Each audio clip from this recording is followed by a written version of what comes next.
Hi. Today, I'm happy to welcome a new guest, 2mørVs, who is a musician and aspiring priest. We are analyzing a song by Regina Spektor, Dance Anthem of the 80's. So, why did you choose that song? That's a good question. I mean, you had asked me many months before if I would come on your show and talk about a song, and I really wanted to do it, but I just couldn't think of a song that we could do. I mean, there are many songs that I liked, and many songs would be interesting to look into, but none of them felt right. So I just waited, and I mean, I knew that song at that time even, but I think at night I was sitting on a train or coming home from the train station, and that song came on when I was listening to music. I just thought, I think that's it. We should use that one because it's a fun song. It's also maybe not exactly what you expect of me if you know the kind of music that I listen to. And I like how she plays with, on the musical side with her voice and with the themes that she's using in the song, but also how she plays with looking at these things that she's talking about in a positive way, but also in a negative way in one sense, and she's switching or maybe doing both at the same time. I really like that. I think there's a lot to interpret when you go into the lyrics. So I thought that would be fun to do together. Yeah, it's an excellent song and it's an honor for me. I always thought that you don't come in because I'm not yet famous. and since you came in while I'm still not famous, thank you. Okay. No, I promise that's not the reason. No, I'm not that arrogant yet. Yeah. Like I listen to your work. You're absolutely impressive musician. I really like the mixes with Jordan Peterson's voice that you did in the past. Those were fun. Like guys, I will provide the links below. Please check it out. Yeah, I'd appreciate that as well. Check it out. It's I put a lot of work into it. Yeah. Okay, let's get to it. It starts off rather simple. She's repeating a lot. We took that out. It's you are so sweet, dancing to the beat. There's a meat market down the street. The boys and girls watch each other eat. You're so sweet, dancing and moving to that beat, It's a good introduction in general. I mean, you have to start somewhere. Let's say it's superficial in a sense, and she's also talking to some person directly, and obviously in the first bit, someone she thinks is sweet, but then directly after that, she goes into the meat market bit, which is, I mean, to me, interesting already, because you can take that literally. Maybe there is a meat market down the street, people are eating and they're watching each other. But the way that I understood it is also, it's like, you have club culture where people go and dance to music, obviously. And it works nowadays. It works kind of like a meat market, because you go there and you see what you'd like to buy. And also to a degree you're eating there as well. So I mean, you pick someone, maybe multiple people, I don't know what you're doing in your free time, and you're yeah, and so it works kind of like a meat market if you look at nightclub culture. It's also interesting because after that she starts teasing the bit that gets a little deeper, where she goes in with the boys and the girls watch each other eat. which she elaborates on that in the next chunk. But then in this one goes back to "You're so sweet, dancing and moving to that beat." So she keeps it a little superficial and keeps it a little hidden. And then in the next bit and in the bit afterwards, she unpacks it more and more. That's interesting, fresh. I did not think about the clubbing culture. I projected onto it that she has seen somebody dance and she wanted to take things further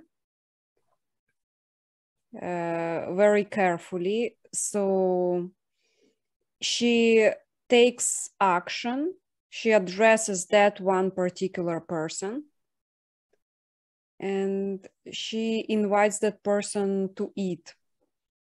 And she already kind of attaching a thing. Boys and girls watch each other eat. She attaching the action already to that place somehow. So she invites the guy to a specific place. Okay, next chunk. Yeah. So she goes on with, "There's a meat market down the street. The boys and girls watch each other eat. The boys and the girls watch each other eat when they really just want to watch each other." And in the song, she waits a little bit and then she adds sleep. So they really just want to watch each other sleep. They want to watch each other sleep. I think that's really sweet. I mean, you can take that sexually, of course. And it implies that, obviously, but the act of watching someone sleep, given that you're not a stalker, is something very lovely and something very, I mean, caring. So that's, you know, there's this what do you call it? Just give me a second. I have to look up a word. I found it. There's this juxtaposition of the boys and girls watching each other eat, which is more the lustful or sexual part of what I saw in the first bit in clubbing culture, and all that. But it's really, I think that's true in general. What people seek there is not really the sexual fulfillment. It's more of an emotional fulfillment that gets overwritten in society today with lust, I would say.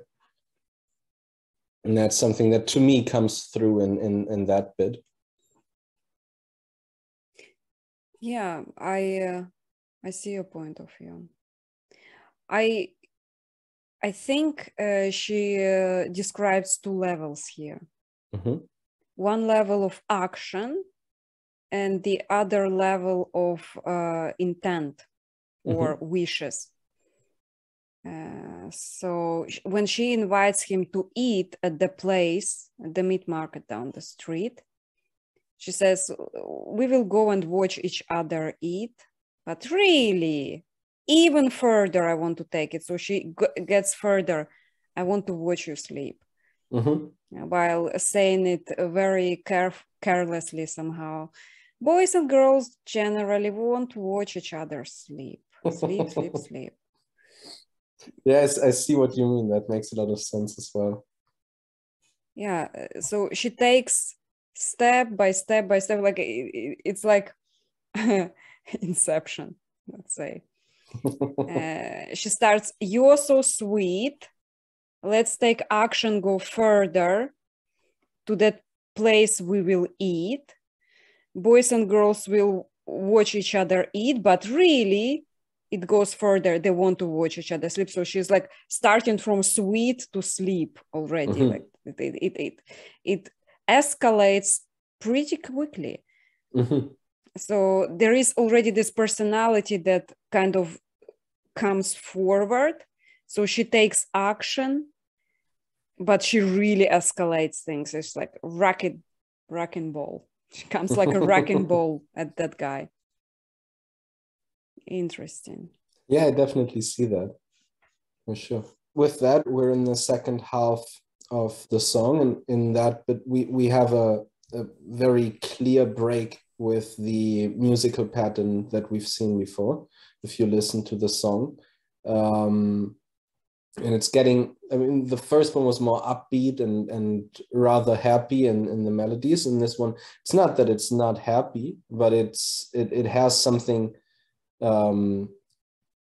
it has a melancholy lying underneath it, and maybe some form of sadness musically, which I always find more interesting, to be honest, than songs that are just happy. And it goes, the first bit of that half goes, I'm walking through the city like a drunk but not, with my slip showing a little, like a drunk but not, and I am one of your people, but the cars don't stop. And I'm going to read the next one because it belongs together, I would say.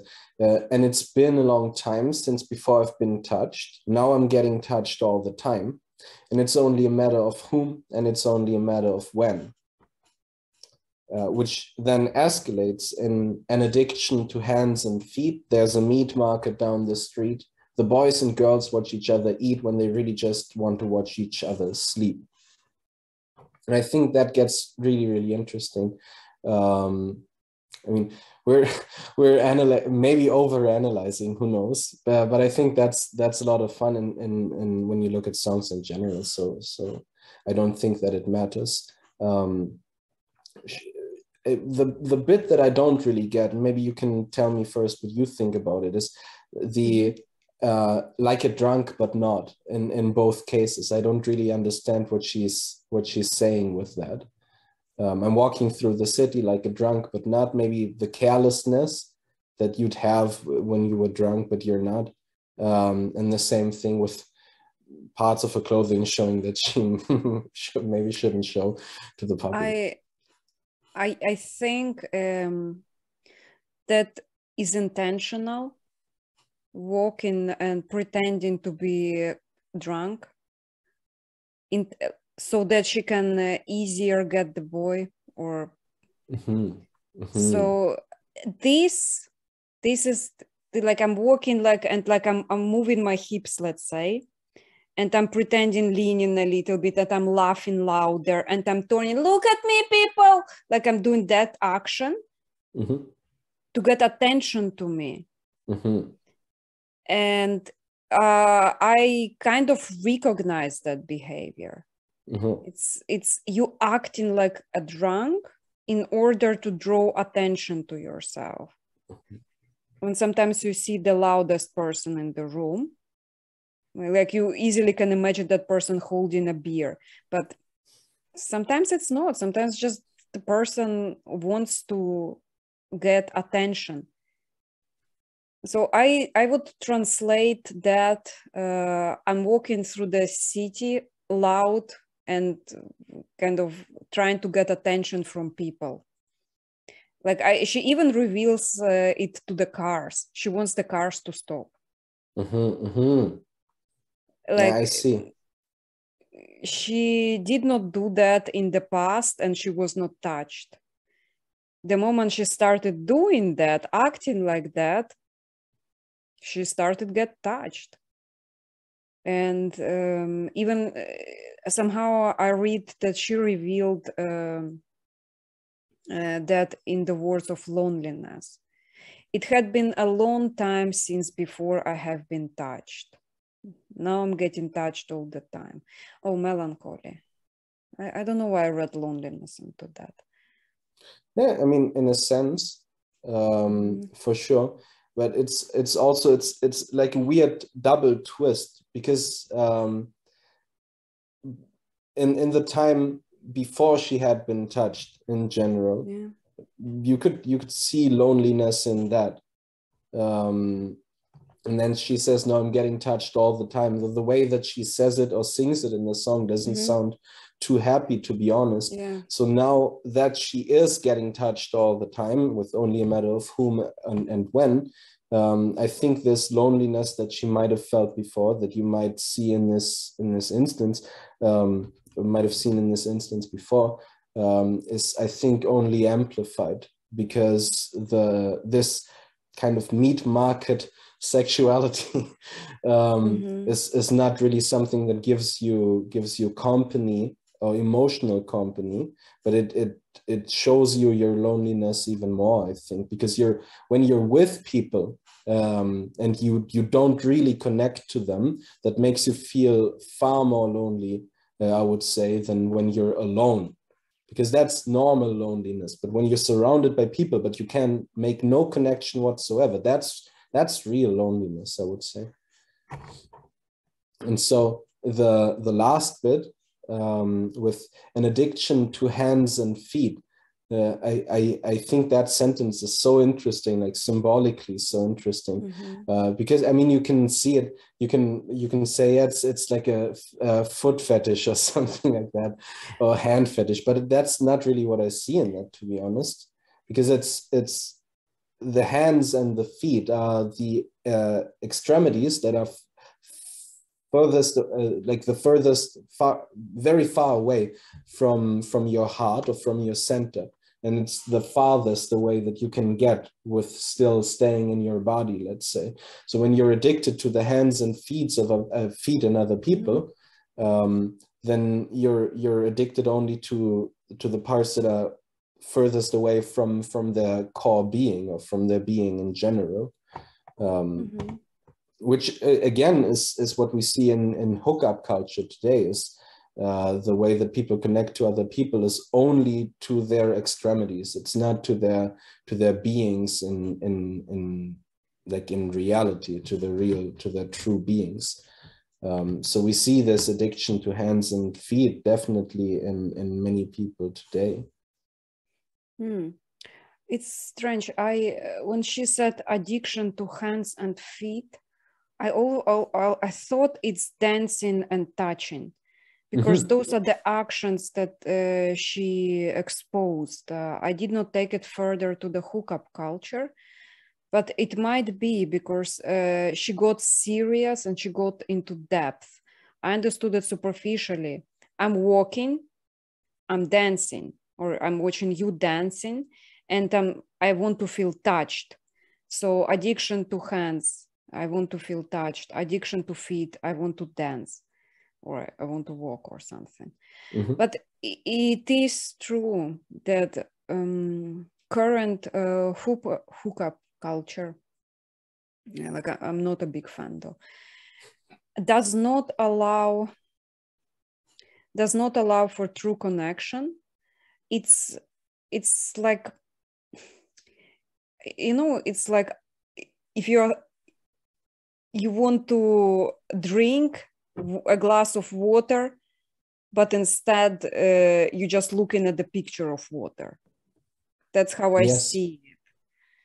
Like you want to get nourished, but instead you're just looking at the pictures of nourishment. It doesn't fulfill you. Like it's extremely fleeting. Yes. Although I am not sure what the answer is at the moment, where the world is completely digitalized and all the values are being questioned and reshaped by newer generation. I'm an artist, so I'm like not super conservative. I'm a free spirit. I'm open, but yet at the same time, I disagree with the hookup culture. Like I disagree with that flying from one flower to the other, to the other, to the other. It does add to the problem of loneliness. Yeah, for sure. I mean, artists being, let's say, free-spirited people does not contradict a healthy understanding of how a relationship should be. or how our way to understand and act with our sexuality should be properly handled. Because I mean, in Orthodox Christianity, and I think in Christianity in general, we have this idea of, well, you know, the people who say, I want to be free from this moral judgment that you get from God, let's say, these people are not free. They are slaves to their passions, is what we say. And so if you're free-spirited, that doesn't mean that you have to sleep around. It means that you can experience true freedom in devotion to God, because that's the only time when you're truly not a slave to anything in the outside world, and you're making the free decision to follow what well, I would say is the right way, is a true morality, let's say. I heard lately a quote by Deepak Chopra, actually, on love, and he said, loving another is like loving God. Only another person is just a wave, but God is the ocean. That's like, I was thinking about that. And perhaps those people who jump from one wave to the other wave to the other wave, they look for love. Just like they cannot find it in the focusing on single wave, they have to see the entire ocean first. Yeah, I mean, I think the reason, I think that is what they're doing. I agree that they are looking for love. I think the reason that they can't find it is not really that, let's say, this one wave can't satisfy them. I think it's just that they look wrongly, let's say. If you, I don't know, if you're looking for a blue piece of paper, technically, that's what you need. But what you're looking for consciously is a red piece of paper, then you can't find the blue piece of paper. I mean, maybe that's the way that you could look at it. Or you need something to eat that has protein in it, but you're only looking for sugary stuff, like something like that. And so you can never be satisfied, and you jump from thing to thing to thing, but you can't really find what you're missing. I also noticed that true connection takes time. It doesn't happen all at once. Well, like at once happens this first kind of infatuation thing, which is subconscious, primal. But feelings, they arise through time. When you get to know another person, but you do not project all the missing pieces out of your idea of the ideal person, but you know the other person so well, and you actually accepting them for who they are. You loving them for who they are, not your idea of them. But with the hookup culture, you have this image in your head of the ideal person, and the image would be attached to certain physical outside qualities, plus maybe voice, maybe demeanor, like if the person is elegant or rough, like whatever people prefer.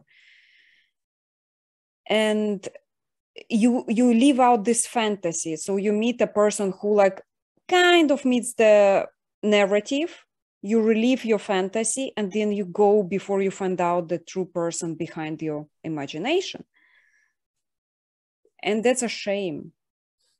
That actually breaks the idea of coupling, in my opinion, because people will keep living only in the fantasy reality. Okay, only in the fantasy world. Yeah. Yeah, I totally see what you mean. I think that's a great problem. That's also why people keep getting so disappointed, let's say, in their relationships because over time, and then they break it off because they, as you said, they have this image in their heads, and then they see again and again how the person in front of them doesn't really fit this idealized image. But instead of letting go of the idealized image and learning to love the person in front of them, they just they try to look for this ideal in someone else and leave. I think that's very, very unhealthy. And it's also something that came about or became mainstream, let's say, in the modern world, because before that you couldn't really do that. Divorce wasn't really an option. And so you had to learn to love your partner, or I mean, despise them. But most people understood that it doesn't make life better. So you better learn to love the person in front of you. And I mean, there's voices calling that, you know, some form of oppression or something like that. And maybe that's true to a degree, who knows? But I think mostly people were more fulfilled and maybe more happy before they had all these, you know, these options and possibilities to just go away and search for someone else. I don't think that that's very helpful. It makes me think of Jordan and Tammy. Mm-hmm. So Jordan said, we are in this boat. There is no option to jump off the boat. We have to row together. Like we have to row, Tammy and I, we have to row together. We have to figure out, we have to both work. He said this idea of forced dates. So you're with your partner, you had been together for a long time, and then you force yourself into a date, and the conversation will be like awkward, and you're like, I would rather do my own thing. Everybody is busy, but you persevere and you do it. And Darren's like, how do you keep it interesting? And he's like, role playing. I really like that. So Jordan and Tammy, they had been together since school, and they found this way. And he's not over romanticizing. He said, like, it had been hard. Like, I am a professor, so I spent a lot of time with students as well. I see how they act. I see their freedom. And then I come back home and I have to figure out how to work with my wife. and he did. And amen to that. So that was fun. Yes. Thank you so much, 2mørVs. What did you learn? Any fresh perspective on that song after our analysis? Yeah, for sure. Like your whole way of looking at the song, I think it did not contradict the way that I looked at it all. It just, like, the both points of view complemented each other, and I think you're even closer to the meaning behind it than I was. Like, mine is quite out there, while yours is more connected to the lyrics in general. I like that a lot. Also, it was cool to really go through the song because I felt like there was more behind it than you see on the first view, let's say. And you pretty much confirmed that, because we had very similar, as like we talked about that in the beginning, we had very similar feelings about the song. It was really nice. I'm glad that we could finally meet up and do this. What about you, though?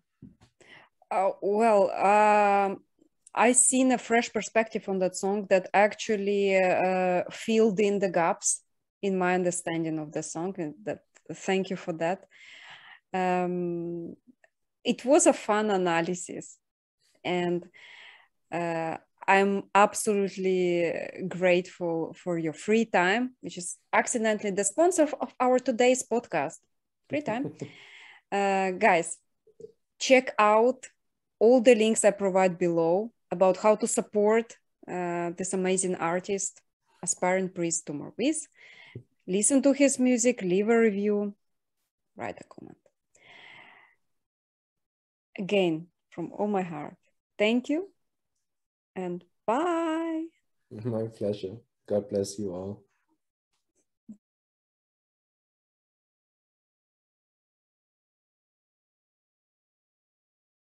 Bye bye. Bis gleich, Juri. Ich komme gleich ins Wohnzimmer. Danke. That's the most bizarre thing I have ever experienced. I did not expect that.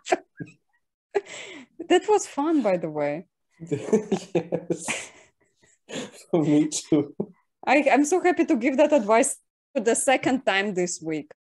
We are human and we get hungry. And if that satisfaction of food being met, that's a primal thing. That actually, like she sang that in this song. They like to watch each other eat. Mm-hmm. Yeah. Yeah, I see. Yeah. It's like you can get to women's heart through her stomach easily. Good. One of the most liked comments with almost 400 likes, which says, after 2 minutes, it gets real dark. She's so cryptic.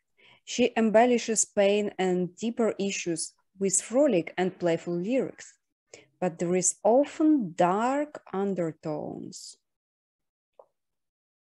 I fully support that and agree. Yeah, me too.